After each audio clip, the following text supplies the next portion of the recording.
Hello everybody, it's Voss here at the SO Studio, and I've got a special guest today with me, Dr. Bobby. He is a longtime friend of mine and a local dermatologist. He has plenty to share with us. It's about to be summer, and we're going to learn all the ins and outs of what we should be cautious about, how we can best protect ourselves, and general care for your skin in these summer months. But before we do that, I'm going to let Dr. Bobby introduce himself and say hello to you guys.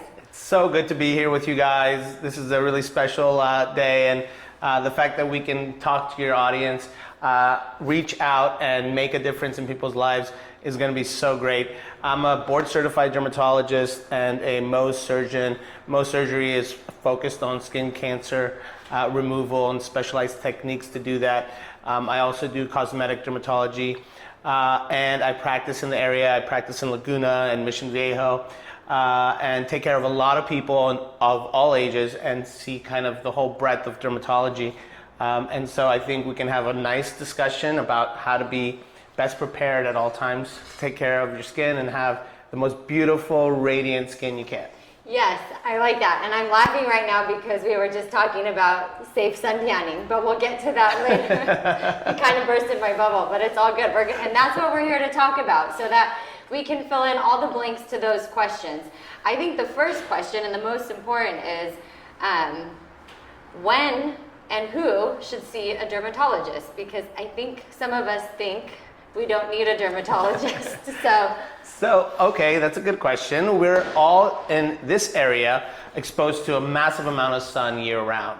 They did a study comparing people in Southern California type sunlight year round versus people in England, and they found that people that were not exposed to sunlight year round and went to the beach and just baked for weeks on end still got less exposure than us just going back and forth to the supermarket in the mail and walking our dogs. So we're getting a massive amount of sun exposure. We need to get into the dermatologist at a younger age. If we have family history of skin cancer, melanoma, then we certainly need to come in a lot earlier.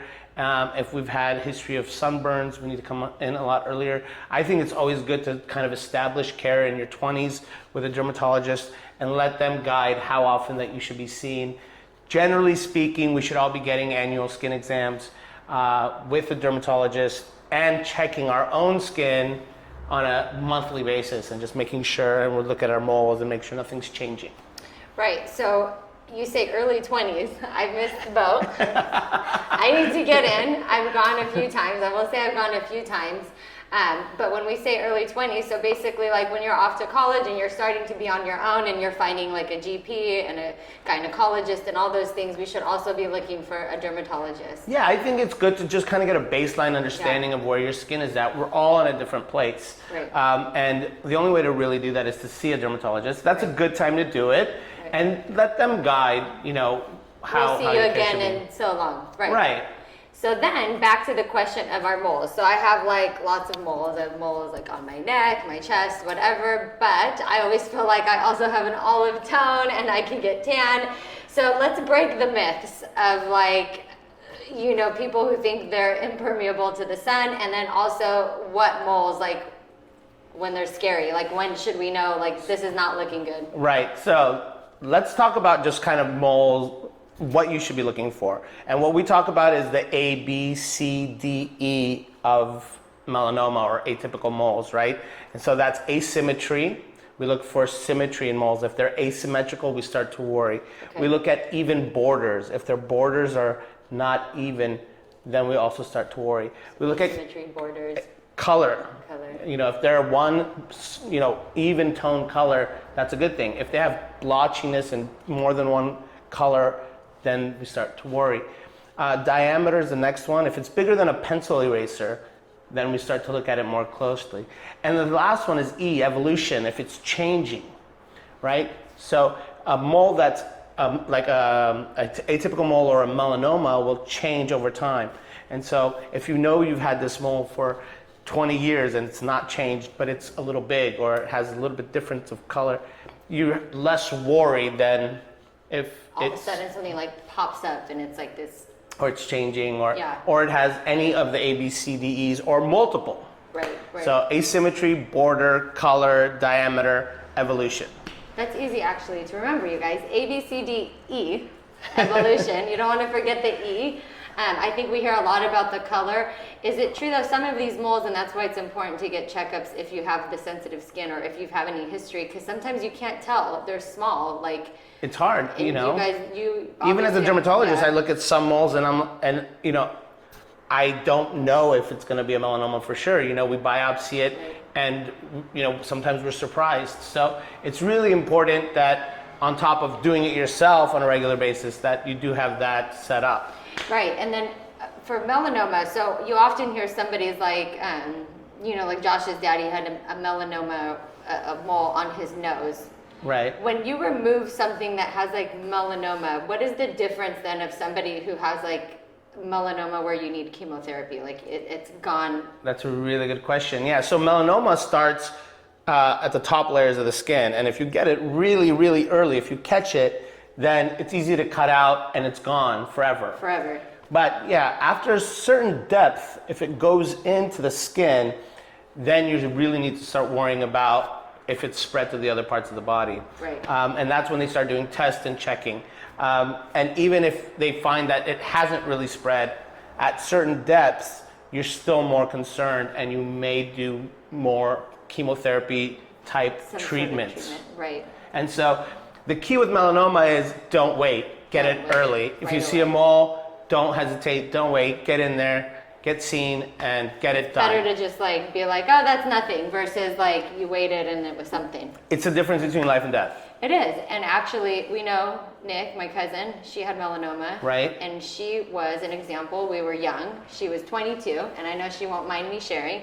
22 years old, she had a mole on her arm. Right. And it happened quickly. Within 6 months, it started doing funky things, but she hadn't gotten quite into the doctor yet. And as soon as she went, it was almost stage 4. Right. So that was scary. She had chemotherapy the whole 9. She had big surgery, lymph nodes removed, the whole thing. And it's scary with melanoma. It'll do that quick. So you got, fast. yeah, it's fast. You got to get in and you got to get it taken care of. Otherwise, we're talking about large removals, lymph node removals, and possible chemotherapy and treatments, systemic treatments like that. What about like in my hair? And like how like what about, are there any like places that we should look that we don't look? Absolutely, that's a good question. I know, because girls, you know, we wear our hair and if it's parted, we've all gotten that sunburn tan on our head where it looks like you have dandruff and everything's peeling. It's a really good question. Yeah, you need to have somebody thoroughly look through your hair because you can't do it yourself. No. Another one that people don't often think about is the eyes. We have pigment in our eyes, and so when we go see our ophthalmologist or get an eye exam, which you know, a lot of us don't often get, Right. but we have to think about is that you can get melanoma in the eyes. Also, when you go see your OBGYN, you need to make sure that you ask them and they check for your mucosal areas and your genital areas that you can get melanoma inside your labia and in those areas. So it's important. Did you guys hear that? You can get them inside, you said it very properly, mucosal. Mucosal areas, your lady parts, your bits. You've got to check. You got to, and yeah, it's, you know, the OBGYNs really do have that in mind, but if you make sure to ask that they look at that. And the last one is the dentist. We can get melanoma in our mouths. I did not know that. So you got to make sure to ask your dentist to peek around and look around and make sure they don't see anything. What will it look like in your mouth? It'll look just like it would, like a mole, like a brown spot. No way. Did you guys know? I didn't know that. Yeah. I didn't know. I knew you had to check the genital areas. I knew about the head and like some unseen places and the eyes, but I did not know about the mouth. Right. So yeah, it's very important.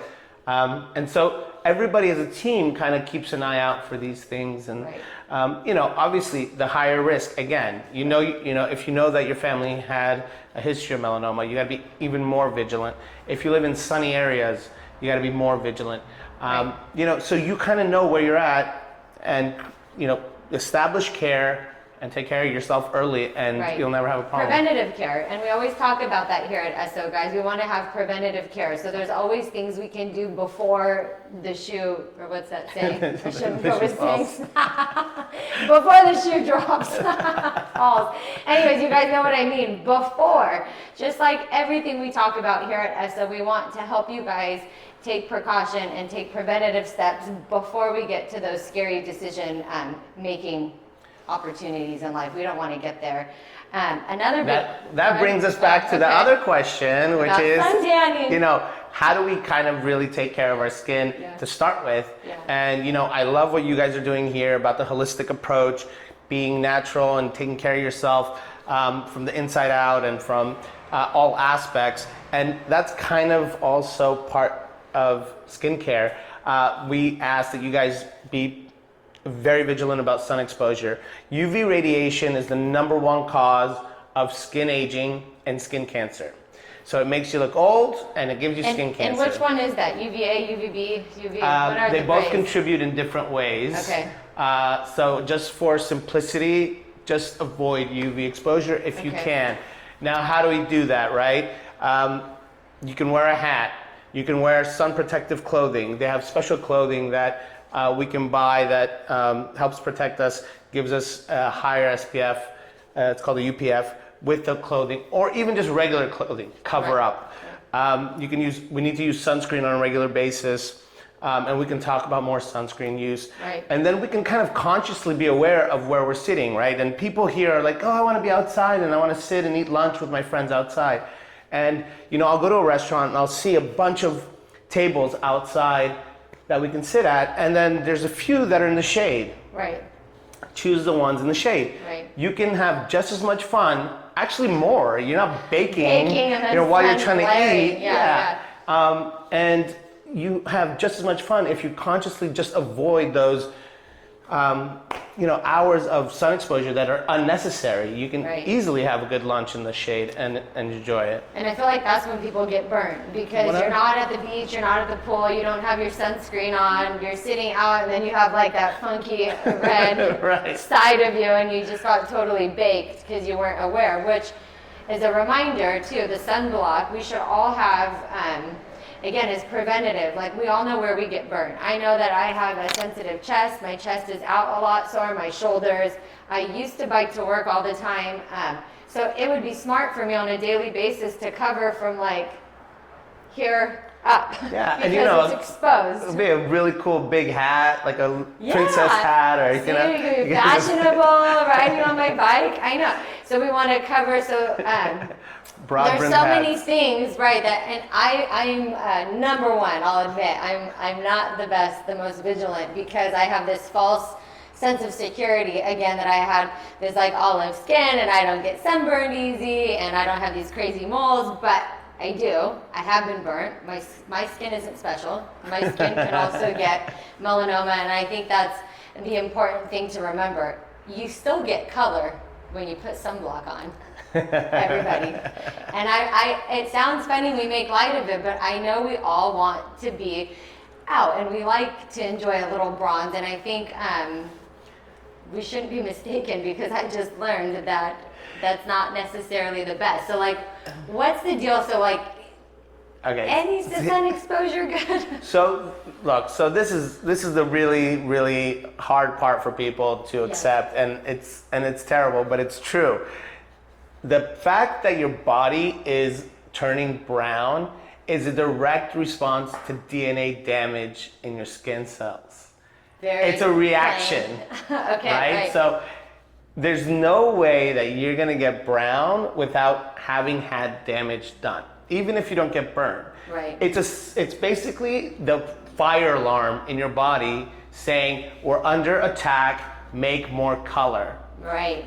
DNA's been damaged, cells have been damaged, cells are dying, help, get some color. It makes it sound so aggressive now when I lay out. But now I'm going to But have that in there's- my mind, and we have to accept reality. You've got to accept reality, guys. That's like part of health and But there's wellness. ways to Yeah. do things, like, you know, you can get bronzers and natural, like, I don't know if, maybe you know if there's any good ones. People ask me, and No, I don't. Maybe that's our next that are not episode. orangey, yeah, Yeah. and you know, I think there are some good ones where, you know, you can just have a spray tan or a Right. liquid, you know, a cream tan that's naturally bronzes you a little bit but doesn't expose you to the sun.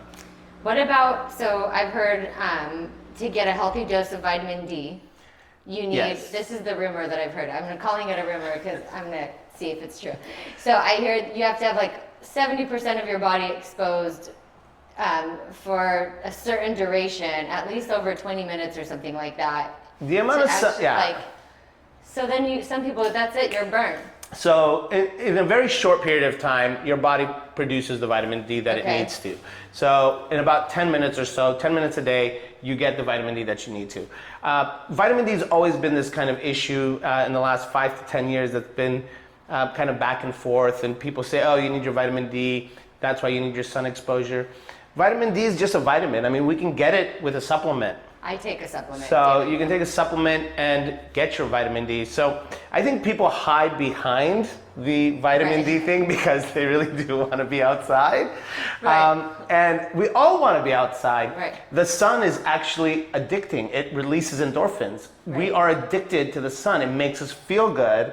And Very- it's, yes, it it's does. totally understandable that we want to be out there. Right. And in limited amounts, and in if you're protected, you're still going to feel good being Right, out there. right. You know, it's not like if you put sunscreen on and you go out, you're like, I'm miserable. This is terrible. This sun is horrible. Take me home. I hate this sun. I hate this sun. No, this is So- a very good point. So you Very still good can point. feel Right, good, right? And so taking care, being careful can still lead to a good time. And Right. vitamin D you can get vitamin D in our area, okay? If you live in a very dark and cold place year round, then that's different. Right. But here in Southern California, we're getting enough vitamin D. Right. And if we're not, we can always supplement. Right. And that's the real way to do it. Right. And there's other supplements and foods that I think Right. are also really good for the skin. Niacinamide is really, really good for the skin. Vitamin E and C, especially topically, help fight free radicals. Okay. So I always recommend a vitamin C and E serum for Okay. people. Tomatoes, I love tomatoes. diets, Okay. diets high in tomatoes is really good. And carrots, lycopene, Right. and beta carotene. So all the orange stuff, like all the natural beta carotenes, vitamin A, right? Yeah, so those really help our skin. There's a vitamin called polypodium. You can find it online. It's actually a fern, and I always tell my patients that they should take it as a supplement, especially if they're in a sunny climate. I think it can help be part of your overall Right. skin health regimen. Right, because again, just to drive this fact home, because it's the same true story for everything, it all happens from the inside out. Our bodies work in such a beautiful way that what occurs externally as a result of what we do internally, whether it's weight gain, whether it's acne, whether it's melanoma, whether it's a physical manifestation of any kind of a disease, it's coming from the internal expression outward of whatever we are choosing to put in our body. Mentally, those are your thoughts. Also, Right. it's everything. It's the whole holistic approach. And so I think what's really cool about today is that Dr. Bobby's affirming that even with skincare, even with protecting yourself from the sun, it comes from, first of all, some common sense things, sit in the shade, but also that there's things that we can do systemically to help our skin health. Right, With absolutely, that, yeah. 100%. One thing I didn't mention also is foods like fish, high in omegas, is also very helpful. So just goes back, and we can talk about food in its own Right, section. right. I've written about the topic. very cool. And I'll share that with YouTube, and for your audience, you guys can go through that. But there's foods that are very helpful in skin health specifically and overall health. I mean, we know how good omega-3s Right, are for the right. heart, but it's also really good for the skin. Right. Berries are really good. Right. And we can talk about that, but it's totally part of the ecosystem that you create Right, for your right. body. And Totally. so from the inside and from the outside, for the skin specifically, you can make a difference. Right, and it's like, why not, right? When you have all these tools and you have all these opportunities, Right. why not put them all together so that you get, the most efficacy or the most, mitigation of any kind of adverse effect that we do not Right. want, right? Right, and the skin is your representative. I mean, that's what people see, right? That's the first thing people see. Not that we should be superficial and, and the heart is less important, but really it's who you present, what you look like on a daily basis, who you meet. Yeah. Everybody sees your skin. So taking care of it early will result in you having the benefits long term of looking younger, having more radiant skin, Right. not developing skin cancers. Right, and it's very true. I can tell simply if I've been eating good, if I've been drinking lots of fluids, water, and if I've been sleeping good on my face. Right. I can see it right away. Right. And and oftentimes, I started eating healthy for different reasons, autoimmune reasons, but in effect, it's given me really nice skin. I think my skin, and I get compliments on skin, or people will be like, "Oh, you look so great." People that look great, it's coming from the inside out. 100%. And so we're not going to deny, we're all, we have some external world here. That's like the world we live in. We all want to look our best, and there's nothing wrong with that. So being vibrant, being healthy, and all of those things, when we incorporate these practices, it just naturally infiltrates your whole life, and you're like a happy, vibrant, energetic person because you're giving yourself all the things that you need to sustain. I have one more question before we're done. As far as sunblock, those numbers. Can we talk about the numbers? Sunblock is an amazing topic. It is so much going on, so many rumors. So everybody has a different opinion, and I'll tell you what my opinion is. SPF matters. People say that you don't need an SPF over 30, Right. and that's kind of true, but it's kind of not true. Okay. All right? That's true in a laboratory. In a laboratory, the way they test is they put 1 gram per centimeter squared of sunscreen on your skin. All right? That's like a gob of sunscreen. And they put a light through it and see how much light gets through. Right? Nobody uses sunscreen that way. What's the first thing you do? You rub it in until you can't see it at all. Right. So in a lab, nothing over 30 really makes a difference. In real life, when you put on 30, you're probably really getting 2, Oh. right? So I recommend to all my patients and all my friends and family, get your highest sunscreen that you can find Okay. and put it on the way you put it on. Right. Because you're not putting it on right. Right. And you're not going to. Right, Nobody's exactly. going to walk down the street like a ghost, for the most part. Or, there is one person at the beach that you see is just Some of white. them, yes, it's like you can't rub That's it the in. only person Yeah. using it correctly. Don't make fun of them anymore. That person is actually on the money, That's right? the right- It's like we need to go back to the 90s zinc, just coloring ourselves. So in reality, that's what you're supposed to look like. Right. And none of us are going to do that. Right. So I always say get the SPF 100 and put it on, apply it and rub it in like you're going to.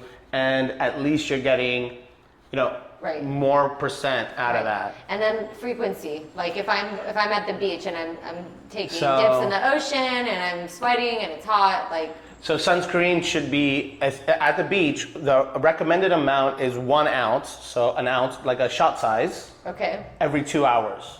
okay, All right, just to put that into perspective, you have sunscreens that are 8 ounces, right? that shouldn't last very long. So you should be going through half of that bottle on an 8-hour day in the beach, right? So I just learned that. I do not use sunscreen properly. Nobody does, and, my and God. that's the hard part, right? As dermatologists, we've tried to get the message out, and it's so hard to get it out there. But that's the reality. You need to be using an ounce, a shot size, every 2 hours Okay. to be using it correctly. And when you're going into the water, obviously you should be reapplying. Right. So that's the recommended amount. And the scary part is, if I tell you, if you use half the recommended amount, you only get the square root of the effect. So let's make that not so Yeah. mathematic. If you have SPF 100, Right. and I tell you put on a shot size, Right. and you put on half a shot size, Right. you get an SPF of 10. 10, right, yeah. right? Right. So the protection falls quickly, but we can still do more than nothing, right? Right, And right. so we do our best, and we combine things. Right. We sit in the shade. Right, we wear the hat, we get the clothing, we eat the good food, we take the supplements. Yeah, and so See? all together, this will have a positive impact over time. Right, and And- that's great, and that's what we're looking for, right? Yeah. We want a net cumulative positive Right. effect over time. No one's a robot. We're not asking you to be Right. robots. We're asking you to do your best. We're human. Go have fun. Enjoy your time. Just do everything you can, and all these things add up and will get you a better result. Right.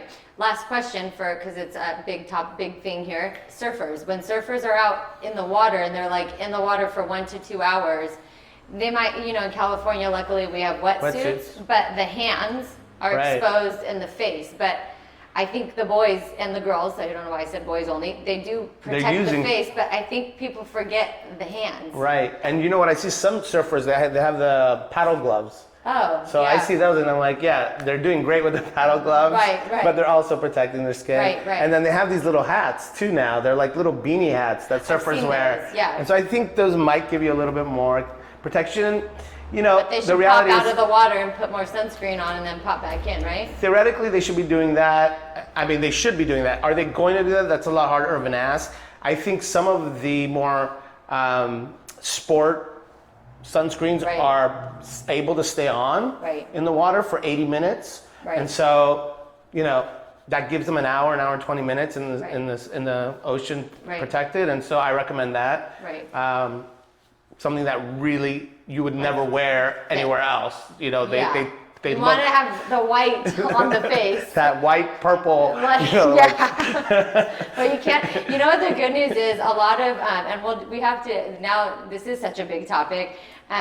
There's a lot of natural sunblocks that have less of the toxic ingredients. Right. And when you use those ones, guys, they're more white and thick. Absolutely. And because they're less cosmetically appealing, so they don't put any of those things in them that make it look like cooler when it goes on. So when you use those ones, actually, you kind of don't have a choice sometimes. You just got a layer of white on you because it looks like a film almost. Yeah. They have some formulations, and what you're talking about is for the audience is zinc oxide and titanium dioxide.